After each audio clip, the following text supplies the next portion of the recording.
தமிழாய் கோவிலை கட்டினான், தமிழால் கோவிலை கட்டினான்.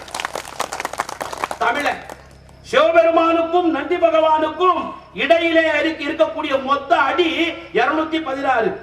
தமிழினுடைய உயிர்மை எழுத்து 216. தஞ்சாவூர் பெருவுடையார் கோயிலுடைய கோபுரம் 247 அடி உயரம். தமிழினுடைய மொத்த எழுத்து 247 ஆயுத எழுத்தோடு சேர்த்து தமிழாய் கோவிலை கட்டினான், தமிழால் கோவிலை கட்டினான். தமிழன் ராசராச சோழன். இப்பேற்பட்ட ராசராச சோழன் தமிழ்ல கோயில் கட்டுகிறானே, தமிழால் கட்டினா அந்த கோயில் எப்படி கட்டப்பட்டிருக்கிறது என்று சொன்னால், ஜியு போப் சொன்ன அந்த கிறிஸ்துவனுக்கு ஒரு கட்டிடத்தை நாம் கட்டுகிறோம் என்று சொன்னால் அஸ்திவாரம் தேவை, கடக்கால் தேவை, ஒரு சின்ன கட்டடம் பில்லர் தேவை.